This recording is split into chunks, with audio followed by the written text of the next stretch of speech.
ಅಂತ ಮಾಹಿತಿ ಕೊಟ್ಟಿದ್ದೀರಿ. ಏನು ಹೇಳಿದ್ದೀರಿ? ನೋಡಿ, ನಾನು 2019ರಲ್ಲಿ ಪಕ್ಷ ಒಂದು ಸಂದಿಗ್ಧ ಪರಿಸ್ಥಿತಿಯಲ್ಲಿ ಅಂದಿನ ಜಿಲ್ಲಾ ಪಂಚಾಯಿತಿ ಅಧ್ಯಕ್ಷಳಿದ್ದೆ. ಪಕ್ಷ ನನಗೆ ಅಂದು MP ಚುನಾವಣೆಗೆ ನಿಂತ್ಕೋಬೇಕು ಅಂತ ಹೇಳಿದಾಗ ಚುನಾವಣೆಗೆ ಸ್ಪರ್ಧೆಯನ್ನು ಮಾಡಿ ಕಡಿಮೆ ಅಂತರದಿಂದ ಸೋತಿದ್ವಿ. ಅದಾದಮೇಲೂ ಕೂಡ 5 ವರ್ಷ ನಾನು ಪಕ್ಷದ ಒಂದು ಚೌಕಟ್ಟಿನಲ್ಲಿ ಪಕ್ಷಕ್ಕೋಸ್ಕರ ಕೆಲಸ ಮಾಡಿ 2023ರಲ್ಲಿ ಅಧಿಕಾರಕ್ಕೆ ಬರೋದಕ್ಕೂ ಕೂಡ ಸಾಕಷ್ಟು ಶ್ರಮವನ್ನು ವಹಿಸಿದ್ವಿ. ಅದ್ರ ಜೊತೆಗೇ ಸೋತಾದ್ಮೇಲೂ ನಾನು ಕಂಪ್ಲೀಟಾಗಿ ಜಿಲ್ಲೆಯಲ್ಲಿ ಒಂದು ಸಂಘಟನೆ ಮಾಡಿಕೊಂಡು 2024ಕ್ಕೆ ಮತ್ತೆ ಪಾರ್ಲಿಮೆಂಟ್ ಚುನಾವಣೆಗೆ ಸ್ಪರ್ಧೆ ಮಾಡಬೇಕು ಅನ್ನುವಂಥ ನಿಟ್ಟಿನಲ್ಲಿ ಒಂದು ಓಡಾಡಿಕೊಂಡು ನಾವು ಪ್ರಬಲ ಆಕಾಂಕ್ಷಿಯಾಗಿದ್ದೆ. 2024ರಲ್ಲಿ ತಮಗೆಲ್ಲ ಗೊತ್ತಿದೆ, ಅಂದಿನ ದಿನದಲ್ಲಿ ನನಗೆ ಟಿಕೆಟ್ ಕೈ ತಪ್ಪಿರುವಂಥದ್ದು.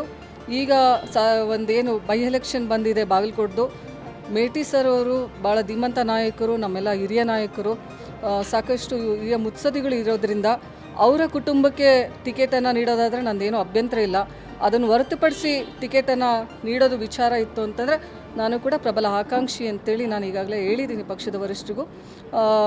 ಪಕ್ಷಕ್ಕೋಸ್ಕರ ಸಾಕಷ್ಟು ದುಡಿದಿರೋ ಅಂಥದ್ದು ನಿಟ್ಟಿನಲ್ಲಿ ಪಕ್ಷಕ್ಕೋಸ್ಕರ ಸಾಕಷ್ಟು ನಾವು ಮಹಿಳಾ ಘಟಕವನ್ನು ಮಹಿಳೆಯರನ್ನು ಸಂಘಟಿತ ಮಾಡಿದ್ರಲ್ಲಿ ಆಗಿರ್ಬೋದು ಸಾಕಷ್ಟು ಶ್ರಮ ವಹಿಸಿರೋದ್ರಿಂದ ನಾನು ಕೂಡ ಒಬ್ಬ ಪ್ರಬಲ ಆಕಾಂಕ್ಷಿ. ಮೇಟಿ ಕುಟುಂಬ ಅವರನ್ನು ಹೊರತುಪಡಿಸಿದರೆ ಅಂತೇಳಿ ಹೇಳೋದಕ್ಕೆ ಬಯಸ್ತೀನಿ.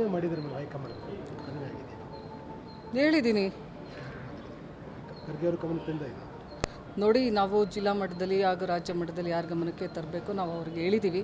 ಅವರ ಕುಟುಂಬಕ್ಕೆ ಕೊಡೋದಾದರೆ ನಮ್ದು ಯಾವುದೂ ಅಭ್ಯಂತರ ಇಲ್ಲ. ಅವರನ್ನು ಹೊರತುಪಡಿಸಿ ಕೊಡೋದಾಯಿತು ಅಂತಂದರೆ ನಾನು ಕೂಡ ಒಬ್ಬ ಪ್ರಬಲ ಆಕಾಂಕ್ಷಿ ಅಂತ ಹೇಳೋದಕ್ಕೆ ಬಯಸ್ತೀನಿ.